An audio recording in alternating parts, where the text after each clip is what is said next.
জয় গুরু। গুরুই ভবসাগরের কাণ্ডারি। সদ্গুরু শ্রী শ্রী নিগমানন্দ দেব আধ্যাত্মিক জগতের এক উজ্জ্বল জ্যোতিষ্ক।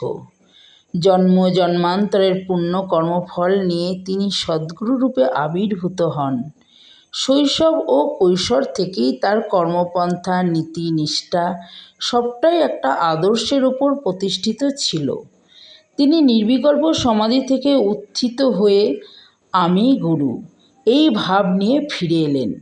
স্বামী সত্যানন্দ সরস্বতী মহারাজ তার আধিকারিক পুরুষ শ্রী নিগমানন্দ গ্রন্থে লিখেছেন, সেদিন যে ফিরব এ আশা করে বসি নাই, কারণ নির্বিকল্প সমাধিতে গেলে মানুষ আর ফেরে না। কতক্ষণ যে এরূপ ছিলাম জানি না।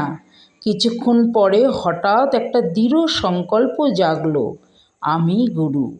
মুহূর্ত মধ্যে ওই অনন্ত জ্যোতি কেন্দ্ররূপী একটি বিন্দুর আকার ধারণ করল।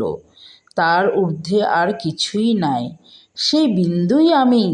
আমার উপরে আর কিছুই নাই, ওই কেন্দ্রবিন্দুই গুরু, আর ওই গুরুই আমি।